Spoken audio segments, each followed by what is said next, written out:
Welcome to Broadway Corner with Ashley Ha, where you can hear your favorite performers talk about how they got started, their careers, and everything in between.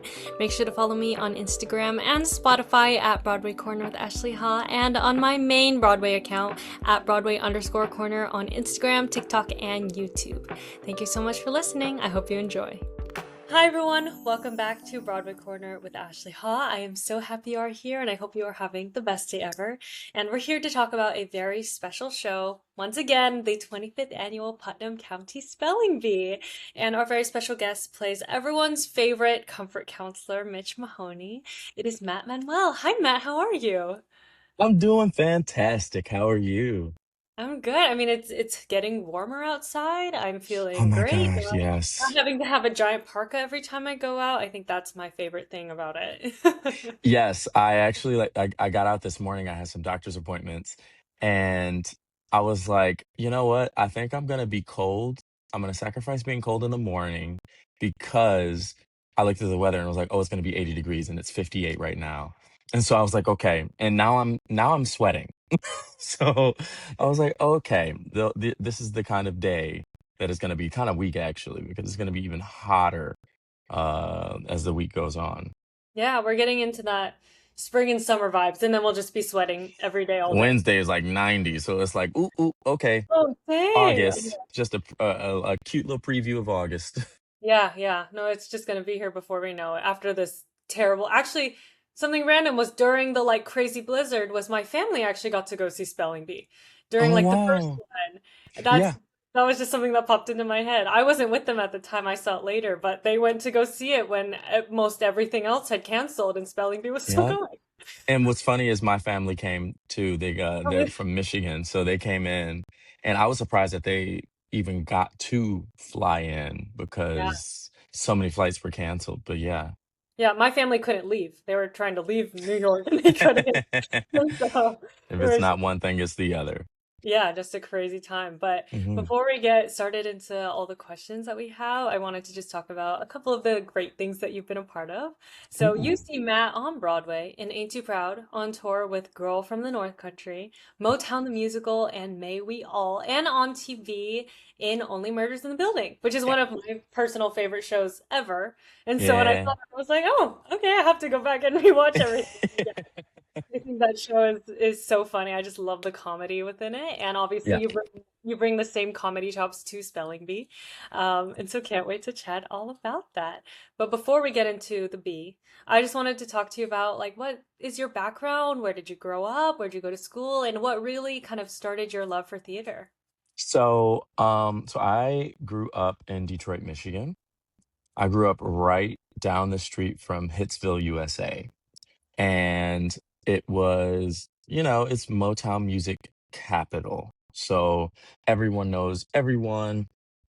I didn't really have um what I thought at the time was musical ability because I just thought everybody could do it because everyone in my family could. Yeah. Like everyone could sing, everyone could play an instrument, and no one treated it like it was anything super special. And no one knew that I could sing very, very well until I actually was a competitive gymnast as a kid.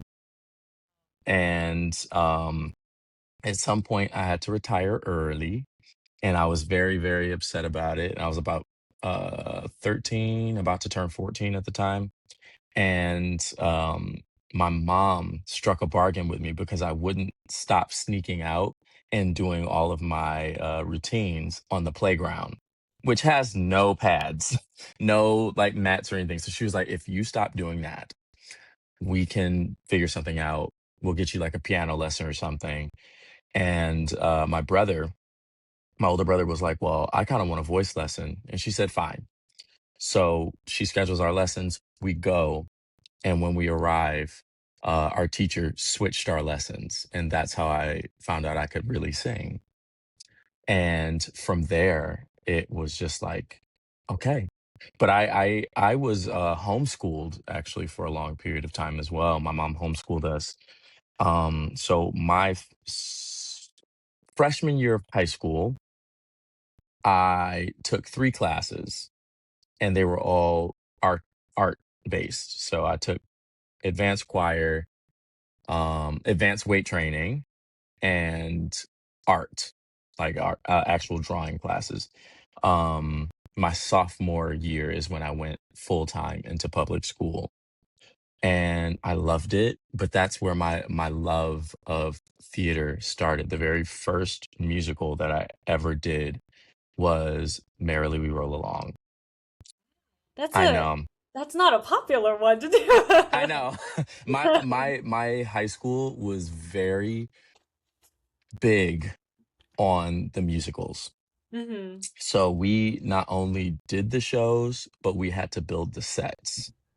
So like they would hire a contractor and they'd make the blueprints, but we would build it. And our director, his approach to it was that it would give actors an idea and kind of imbue them with the respect for all of the stage hands and all of the directors and all of the people that are behind the scenes, which it definitely did.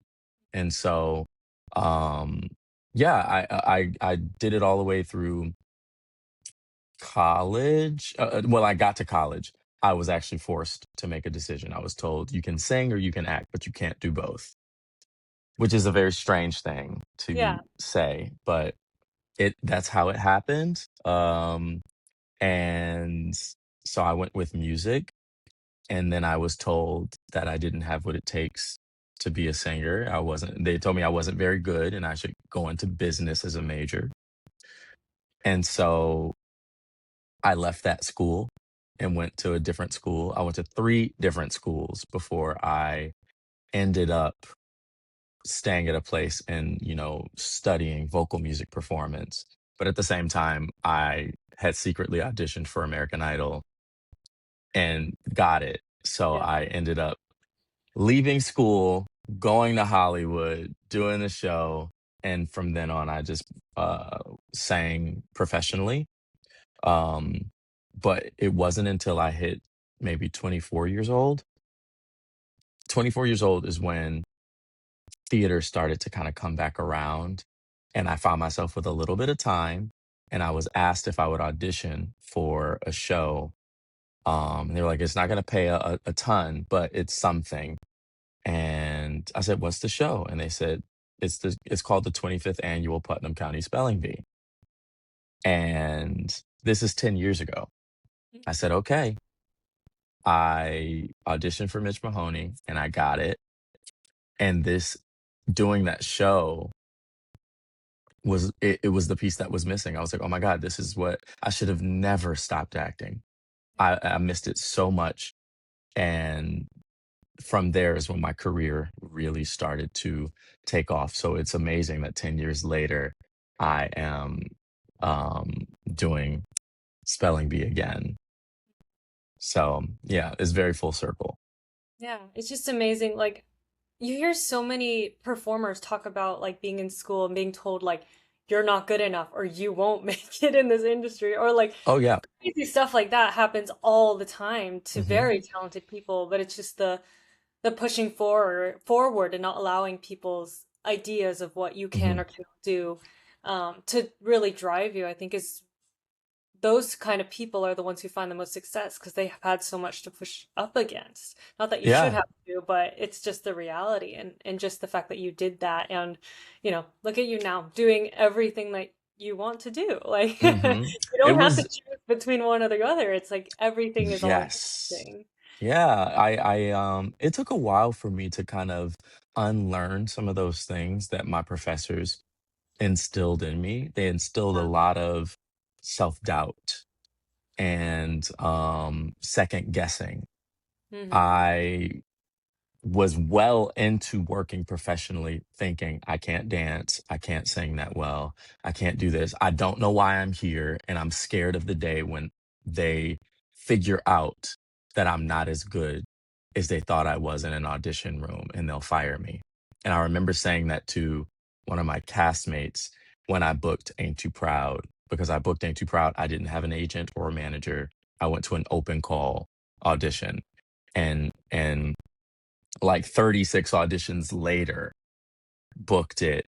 Yeah. Um, And they were like, "Matthew, that's not how contracts work." It's just as simple as that. They were like, "That's not how contracts work."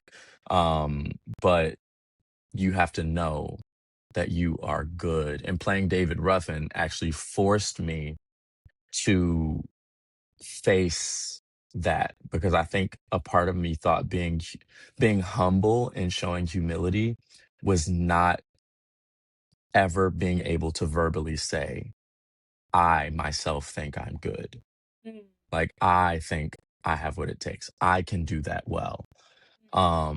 It was always something for other people to say, but once you say it, then you're cocky, then you're this. So it was a it was finding that balance, and also realizing that people get it wrong all the time. definitely. And it really taught me not to let just anybody speak into my life, because not everybody has a career arc that I want to emulate.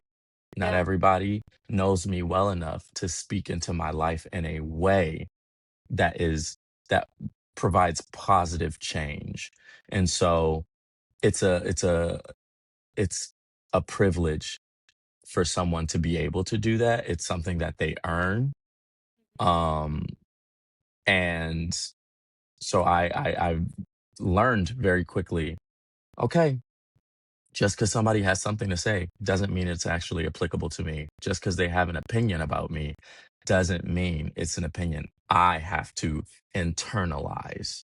So, yeah, now I feel a bit more free of those things. Yeah, and as you should be. I mean, I'm currently in a BFA musical theater program, Hmm. so those things can get very overwhelming, and just hearing different people's stories from high school or even in the program, it's really hard to watch your friends go through that and knowing like, oh, Hmm. you're so talented, you got to know that. And I think it is the balance of being like, I'm not being cocky, I'm not having an ego by Hmm. like acknowledging that, oh, I can do this, and I'm Yeah. the ability to is always Yeah. open. You're allowed to think that you're good. Yeah. You're allowed to say that you're good. No, and I think every single person in spelling bee is so good. Thank you. Yes. It's really just Yes. like the revival that's taking New York by storm right now, and just being kind of everything that everyone wanted. And, Hmm. seeing how New York has really taken it in has been so fun to watch. But before we get to that, like, how did you get involved with Spelling Bee? Because you were not a part of the Kennedy Center one, but you joined Mm-mm. Off-Broadway. So how did that Yeah. happen? I got an audition in my email from my agents, and I don't know what the situation was with whoever played Mitch Mahoney at the Kennedy Center. Um, I know he's doing well, so we love that. Yeah. But yeah, I got a submission in my email. I was living in LA at the time, and it was just like, okay, like, can you just put this down on tape? And when I saw it, I said, this, I have to book this. I have to. I had, aside from like it being the first thing professionally I did, the next thing that I did, which was well, it wasn't not the next thing, but the thing after it, I did Motown, and then I did Ain't Too Proud, and I met Derek Baskin, who originated Mitch Mahoney, and we became so close. He became like an older brother to me. So when I saw the submission, I was like, this is so full circle. I have to audition for this. And at the time I was hoarse. Um, and I was also doing a concert at the same time. And I'm like, okay, am I going to sing good in this concert or sing good in the audition? Yeah. I'm going to sing good in the audition. And so I did everything that I possibly could, got my call back, and it just kind of took a life of its own from there. And once I got the go ahead, um I was just like so blown away. And I was at the gym at the time, and I went, oh, okay, I'm moving back to New York.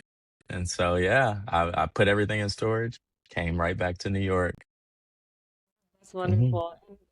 With this Mitch being kind of a reinvention, I think, Yeah, of who he is, like, was that something that was apparent from the audition, or was that something that happened a little later into the rehearsal process? it was apparent in the audition process that Mitch would be changing, but no one really settled on what he would be. Hmm. And it actually became one of the biggest parts of the show that had surgery to it, Yeah. because even when we got into previews, Mitch would change every night. Hmm. Like one day he was a two sport athlete, the next day he was a personal trainer, the next day he was like actually just one sport athlete, but his sport would change, and then now so every single day it would change until we settled on something, and my brain was like mush because along with the change comes new dialogue. So my Yeah. lines changed every day, and that was the harder part for me, Mm-hmm. because you have to spend a lot of the time on developing the kids. Yeah. That's kind of the most important part. Um, but after that, Mitch's relationship to the kids is what induces his change. So the moments of when that happens. So it's very easy to assume that okay, it's all about the kids and everything else is fine. If the three adults, if Mitch, Rona, and Panch are not well rounded, it does put a hole in the show. So um once they were solidified in what they wanted to be and who they wanted to be, I, as Mitch Mahoney, just watched every choice they made Yeah. and let that inform me. And the first thing I realized once I started doing it, once we settled on a Mitch, was I did like close to opening, I didn't know how to play Mitch because, before Mitch he was like a convict fresh out of jail or prison, and he was doing community service. And so there's Mhm. like he had like this chip on his shoulder, which was a bit very stereotypical. Yeah. Um, so me 10 years ago playing it, and now me playing it again now, I was like, oh, I don't really know the approach because if he's not a convict and he's not these things, he doesn't actually have to be aggressive or angry or any of those things. So then what do I do? And it took a real cultivating of me being like, okay, I want Mitch to kind of be in hiding. Like he's in between and not trying to let it show that he doesn't have it together. He's just trying to like positively affirm all of his problems to death and just hoping something shakes Yeah. loose. And then it does. And it does specifically when he gets to Leaf, I think, is when he starts to notice, oh, these kids are kind of like he sees it with Marcy in a moment, and then he sees it with Leaf in a moment. The moment that it really changes is when um when Philippe, my brain is mush now because Okay. I need to eat something. But it's when Chip, there we go. I should have thought about I need to eat and I chips. No, I'm Chip. kidding. But it's when Chip has his pivotal moment. It Mm. also is a pivotal moment for Mitch because he realizes I don't know how to comfort you from this. Yeah. And it kind of sends him down a spiral of like, what am I really doing to support these kids? And as it Mhm. continues, as the show continues, he just becomes more and more involved in rooting for these kids and whatever choices they make as well and supporting them in those. And that's what I wanted people to see. Yeah. No, and I think it comes across very, very clearly. And I think it's so interesting that it's almost like you were originating a new character, getting Hmm. to try different things every night, having your lines change every night, because that just feels, so new work-ish, I guess, to me. Yeah. Um, and it just being, even though this has existed for now 20 years, just having that opportunity to make it so new. And Hmm. the whole production, I think, is really doing that with most, like all of the characters. It's just making them feel so new again, even though we've Hmm. all kind of experienced this story in different ways before, whether it be at a high school or at a random regional theater. It, Yeah. it's nice to see a refreshing take on everyone. Yeah. Yeah, for sure. Yeah. Um, and what is your favorite song in the show? My favorite song in the show, uh, it's the I Love You song. When I It's a good found one. out that I was going to be singing it with Lily Cooper and Jasmine Amy Rogers, I I just about died. I Yeah. was very close to it because I was just like, I don't think that we've had three like black people in these roles sing this song, and what we brought to it together had so much heart and so much soul and rhythm to it. Um, and all I could think of is seeing people in the audience the way that I did when I was younger. It has an effect. It does. Like to be able to see yourself there one day can depend on if you see someone like you there. And so to see all three characters in that regard um, was not a moment I take, and it's not a moment that I ever take lightly. Mhm. Um, but yeah, I absolutely love that song. Um, and I feel like I also love the ending of the show when we're singing when there's two spellers left and we're just singing like all of this background music. I tend to sing the bass notes on stage every night Mhm. because it's just so pretty. It's Yeah. just so gorgeous. When we get to second and all of this, like it's just I love how it's constructed. And so Yeah. I'm literally like, oh, I hope that they have my microphone off because I'm definitely gonna be singing this. Yeah. No, and those harmonies, because doing the show as well, it's like those are really hard. They're really Like, hard. The music of this show is actually deceptively difficult. yeah. I remember. Rona is in the stratosphere. Oh, she is. Rona and Chip are in the stratosphere, Yeah, and like everyone's doing something different all the yeah. time. And I think for me, when I'm like playing Mitch, Prayer of the Comfort Counselor, that's also a very deceivingly high song. Hmm. But the part that sneaks up the most is actually when a speller um gets it wrong and Mitch sings "Life is random and unfair," and he goes, "That's the reason we despair." Like Yeah. every single day, I'm like, "Is this gonna be the moment? Is this gonna be it?" Where I go for it and it doesn't pop out because it's such a big skip, and It and is. it always comes out because I always warm it up and everything. Yeah. But I'm just like, there's gonna be a day when I think it doesn't take as much effort and it actually takes double.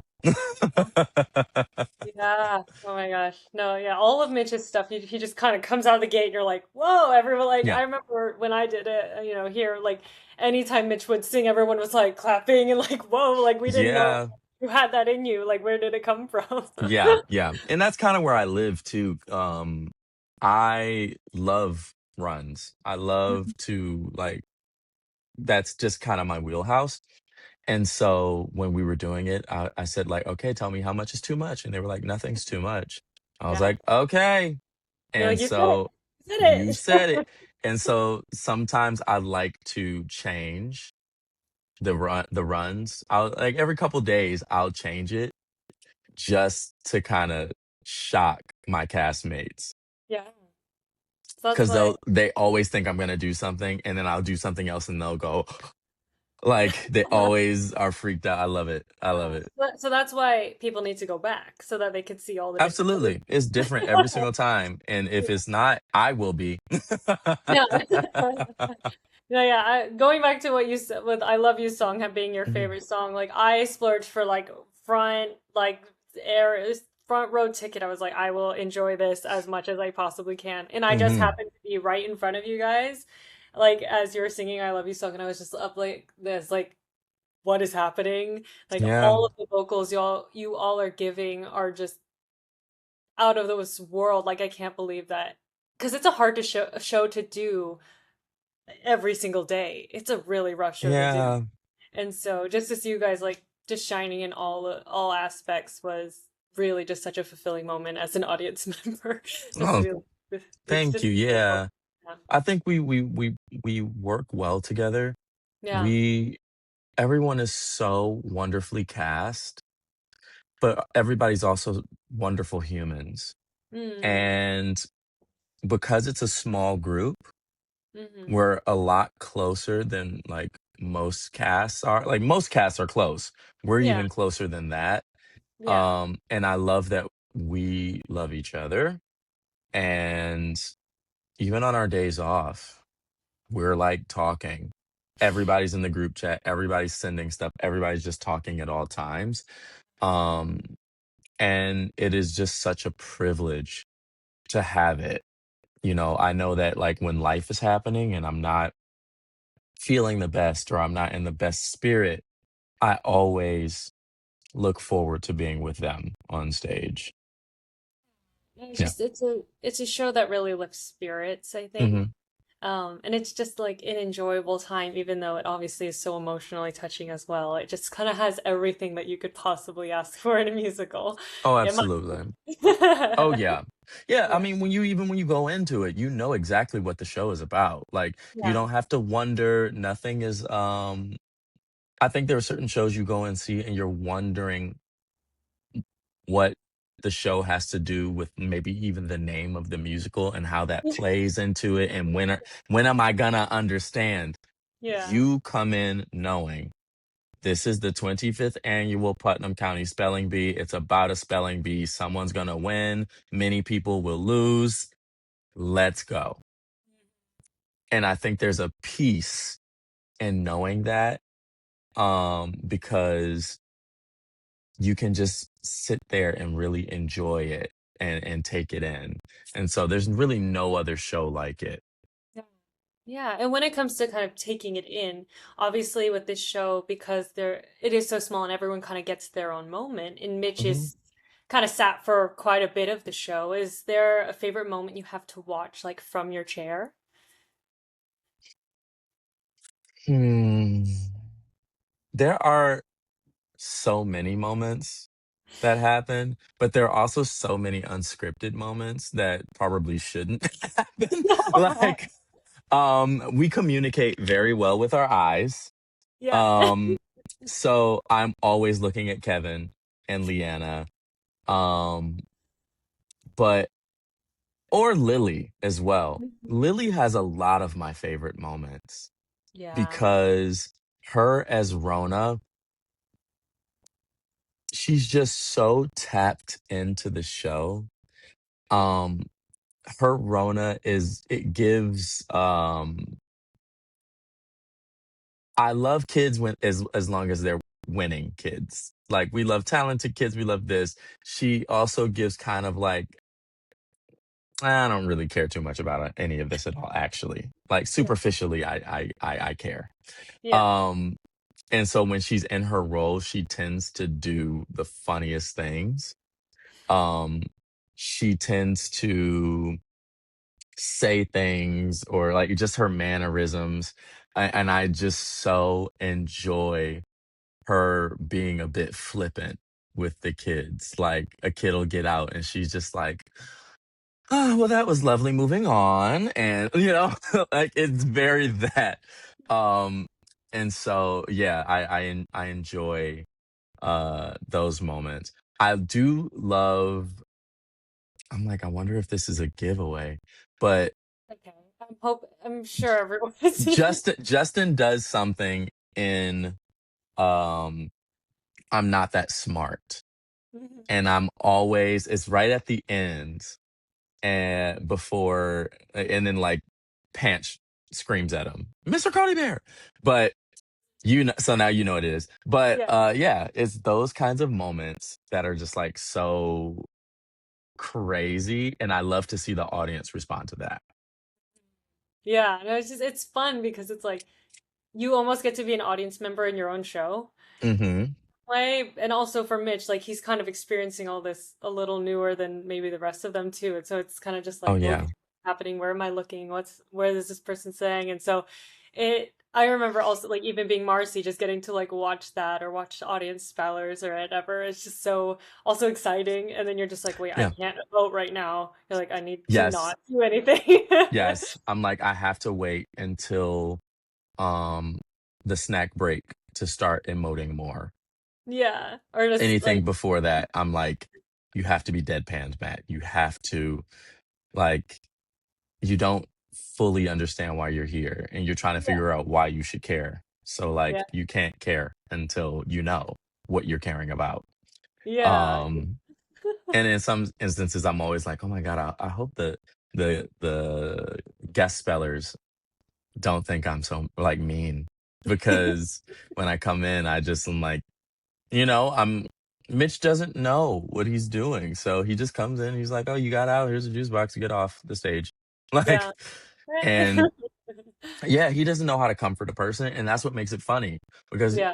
they're like, he's supposed to be a comfort counselor, and there's nothing really inherently comforting about him at the Yeah. beginning. He's just like, "Oh, you lost. Sucks. Here you go." Yeah. Yeah. Oh Yeah. my God. And the So, juice, having a juice box to me is so funny too, because you're like, oh, I can take this. I'm going away. Okay. yep. It's like, Yeah, like it's, even the first time I do it, I look at Lily because I'm like, "Oh, am I supposed to like give him a juice box now?" And she'll go, "Yeah, yeah, yeah, like go give him the juice box." And that's when I come in and I'll like take a breath and we'll sing the goodbye song and but that's those are pieces of it of him just being like, "Oh, now? Do I do it now? Do I oh no? Yep. No. Okay. All right. All right, here you go. All right, now get off the stage." return anymore. Bye bye. Right, right, right, right. Yeah. He's And just talking like, about, "Okay." yeah, yeah. No, all those interactions I think are, it also makes this show very unique because it is different every night and you Yeah. have new people in there every single day. And so do you have some like any fun audience stories, whether it be with like the celebrities who have come and joined you guys, or just in terms of having like little kids on stage? What is something that was maybe your favorite? So, I enjoy singing Prayer of the Comfort Counselor when it's like I enjoy it in general, but I enjoy it most when there's a young kid because I typically get down on one knee and I'm able to like really have a conversation with them to their face. Um and it feels the most impactful then. Like it's a joke, but it's also like am telling them like you need to believe in yourself and you do this and like you're gonna go off, you're gonna be great. And the kids respond that way. And so I do absolutely love that. I thoroughly enjoyed when Amber Riley came because you could see so much of Amber and Kevin's relationship just from her being on stage, and she could not stop laughing because he was just in such a his character's so zany and so weird. Yeah. Um, so yeah, but it was like watching siblings, and it Oh. was so beautiful, and there was so much laughter and so much joy in it. I personally loved also when David Archuleta came because so here's the thing. I ended up singing Prayer of the Comfort Counselor to David, and that was not supposed to happen. He was like, we sit the celebrity guest spellers usually in the same place. Yeah. So he gets out very early. He spelled his word right. That was fine. We kept him in for pandemonium, and um, the next round he's supposed to get out. But we had a speller spell pineapple wrong, and then I think the kid accidentally spelled cow wrong. And so in that first round, we had lost. Nope, you know what? Pineapple did spell it right. Okay. Cow got wrong, Oh, but dang. pineapple was not the ideal speller. Uh-huh. I believe. I think we had a person who was kind of hamming it up on stage a lot. Yeah. And so in my mind, I started preparing myself because I was like, Lily and Jason are going to get the person who spells pineapple out, which is going to leave David. And I don't know if I can sing this song directly to his face without preparing myself mentally, emotionally, and spiritually. Yeah. As you And do. so I literally was just like, okay. And I had been joking around because I was like, he's a handsome guy. Like, and so I was like, okay. Cause I think I used to have a crush on him, like in the Hannah Montana era. And so, uh, I was just like, okay, we're grown. We have grown and we're adults and this is my job. And so I'm going to do my job. And I came, of course, they get out pineapple and it leaves him. And I have to sing the song. And also just the fact that, he is such an incredible singer. I was like, this has to be perfect. And Yeah. it went well. And he loved it. I made it through. And the moment it was done and they called snack break, I ran off that stage. Oh, I could not get off that stage fast enough. And I said, was it okay? Did I do it well? They were like, Matt, that was incredible. Yeah. So yeah, that was a good one for me for sure. Oh man, that is an absolute great one. It must be so fun just to like when celebrities are there, it's kind of like you never know how the audience will react or Yeah. different things like that. And I've just loved seeing Hmm. the little snapshots that they've been able to share like on the Instagram or and stuff like that. Like that has been, I think, kind of fun. It's almost giving like the producer in Gutenberg when they were doing that for a while. It's kind of like, oh, you never know who you're gonna get. Yeah. Um, and so Yeah. just what makes spelling bee so fun. Um, Truly. and for you, since you've only played Mitch Mahoney, Hmm. if there was anyone else you wanted to play in the cast, like in the show, who would it be? Rona. I would love to Yeah. see it. Yep. That is I a would great one. totally play Rona. And my Rona would be very mean. It's just a dark gift that I have. Like I'm really good at scanning people and just like forging an insult out of nothing. And it's only a gift that I would use in an emergency. Like you have to be a really mean person, but I think I can construct some really funny jokes. And so yeah, I think I would totally play Ronan. Also, I can sing that. Like I was like I could sing that Yeah. and it would be fine. 8 times a week, who knows? But for a one and done, oh yeah, Yeah. absolutely. No, I always joked. I was like, with my, the cast I got to do it with, I was like, we should just all swap Yep. for a day and just go through it. And I'd be like, I think I know what you're doing. Like, give me a chance to play Barfay. Why not? Yep. Um, Mhm. and so what does it mean to you to bring Mitch back to New York after 20 years? It means an incredible deal. I think coming back to New York in general means a lot to me. I was a person that I made my Broadway debut in late February, early March, late February of 2020. And 10 days later, Broadway shut down. And there was so much about that time that was incredibly frustrating. One being, I had moved here. I had signed a lease the day before Broadway shut down. Um, and so I felt stuck.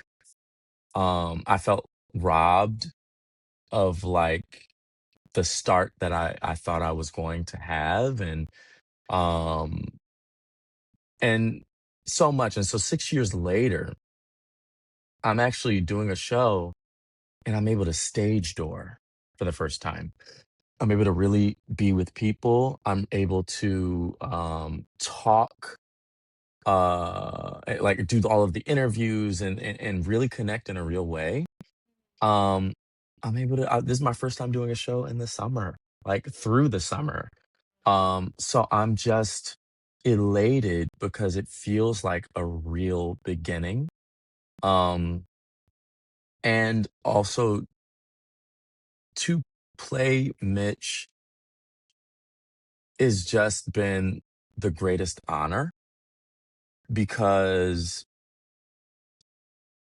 I think that there was so much heart to Mitch before, and to be able to add to that or expound upon that in a new way has just been so rewarding. I always welcome the opportunity um to create a character. And so it has just been the privilege of a lifetime. And now that we're nominated for a Lortel Award, and you know we're all individually nominated as well, so it's just like been so wonderful to feel all of the things that I thought I'd lost the first time around or didn't get to have. I'm having them now. I think it's also like some things are worth the wait in a Yeah. way of like, and also who knows like how you would have received it back in 2020, but now, having the whole pandemic that everyone went through, um, Hmm. and just having, I guess, the time to like really appreciate it now is also just nice. And I couldn't be more happy for you and the rest of the cast just to be receiving all the flowers and getting extended and things like that. Yeah. It's so Thank you. lovely Yeah. to see. And so what do you hope audiences learn and take from Spelling Bee? There are so many things. I think for the kids, it's beautiful to and nostalgic to see that. So when it comes to kids, sometimes we'll have groups come and I say to them, the things that you think are weird about you now will probably be the things that make you money, or you'll be known by or loved for later. The things that you think are so weird that you're made fun of for at a young age will be the thing that your spouse will love the most about you. It'll be the thing that makes you stand out so much that you've created a job that only you can do. Um, there's power in uniqueness. And at the same time, there should be a camaraderie that we share with that. And we typically find it in theater. Like all of the weird kids, the awkward kids, the zany kids, the kids who struggle with something in some way, shape, or form, they find each other usually in theater. And I love that. But for the adults, Mitch is a living example that you can have a second act. He pivots. So the thing that he thought he was meant to do, he has now found a second calling, and it's never too late to find it. It's never too late to reinvent yourself or to find a second passion. It happened for me. I thought I was gonna go to the Olympics. I thought I was like gonna be like a competitive gymnast forever. and that dream got cut short, but I would have never found this one had that one not ended the way that it did at the time that it did. So yeah, I want people to know that just because one thing ends doesn't mean you won't find a new beginning and a new purpose and a new calling. There's always something if you allow yourself to live long enough to find it. It could be a very nice, very, very nice, very, very nice beginning. Yes, yes. I love that. Also, one thing that popped into my head was I think the first video I ever saw of you like as Mitch was the MM. Oh, I knew it. Like now thinking about the fact that you wanted to be an Olympian and that you are like in Now you can gymnastics, see it. like it all makes sense now Yeah. why you're able to do all the things that you do. Yeah. I saw it and I think Leanna said to me, "Matt, I think you should do like the trend." And she's like, "You should just, just do that part." And I was like, "I can do so much more." I was like, "You got like about 30 minutes. Let's just like do some takes. We'll do some dancing. We'll do some bit like." And then she's like, "Okay, that's good." And I was like, "No, I want to do an aerial and a back tuck and a back like, and, like we're just doing things." And so it came out, and then I edited it in like 5 or 10 minutes and sent it to her, and she sent it to the team, and they were like, "We're using this." So yeah, it came at a wonderful time. A lot of people come to me, they're like, "We loved your Wicked Witch video." And I was like, "Thank you." So good. I mean, and it works for your own name too. Yeah, So it does. But yeah, because I'm Matt Manuel, Mitch Mahoney. It there's just so works. many too many parallels. Yes, absolutely, absolutely. Yeah, and I love what you guys have done really with just reaching out in terms of like even globally, I think with through the internet, being able to connect with so many people through like TikToks and like Yeah. showing little aspects of the show that maybe, we definitely couldn't have seen with the originals. It's like it feels so warm and familiar, I think, and it's really Yeah. And it's been like even trying to we ask our friends to come and be celebrity guest spellers. And Mhm.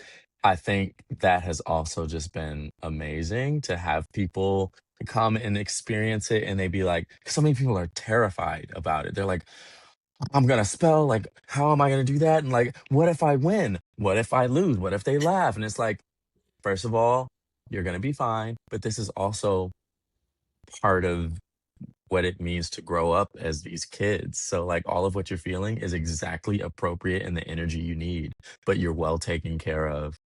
So yeah, like and I'm eager to see like what other spellers will have coming along the way. I'm trying to get someone a good friend of mine, but I'm going to keep him a surprise. We'll just see. We'll be like, was this it? Was this not? Maybe. Yeah, But and who knows? Maybe they'll be the one to spell cow wrong again. Who knows? Um, I pray not. remember, like when was rehearsing it, like we had to rehearse like what would happen if someone got those words wrong somehow. And Yep. I think it did happen once, and I was like, what's happening right now? You just go straight into whatever. Oh yeah. It's just you got to roll with the punches with this Yep. show. It's like that's the fun of the show. It's also the most terrifying. We had it last week where someone um our one of our swings went on, but the cards were kind of shuffled for like wrongly. They weren't in the right order. Hmm. Um and he went on, and in that same show, um in one round, three of our four spellers got out. And so all we had was cow. Everybody else spelled their words wrong. And so we come back around, and he accidentally called um you're supposed to like, without giving away parts of the show. There's a specific order, and he accidentally called the speller who does cow early before before Marcy, before Chip, Oh man. and the whole like moment and everything, before Prayer of Comfort Counselor, all of it.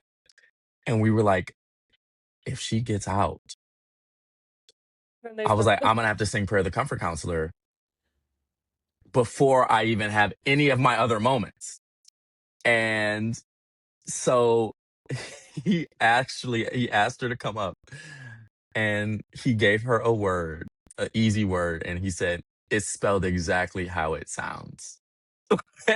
And she spells it. He sends her back, and we all go, I was terrified.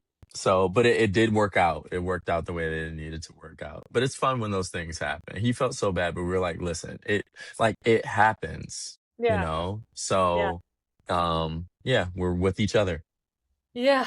No, the whole I remember like the whole ordering of everything is so like complex. I don't even think I fully understood all of it until maybe like way late in the process. It's just you Hmm. never it all has to be so exact. It's like almost science It's like it's so precise. It's so precise. oh man. And thank God they got it right. Hmm. But Matt, it's been so lovely talking with you. Is there anything else that you'd like to say, share before we wrap up? No, I think I've talked too much.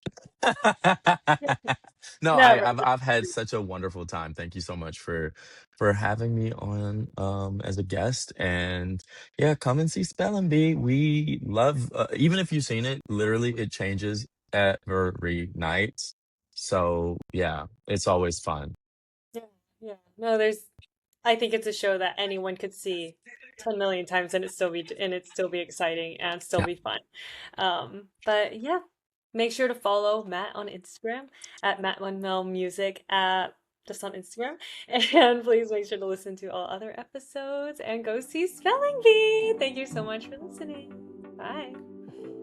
You've been listening to Broadway Corner with Ashley Haw. Thank you so much for tuning in. I'll see you next time.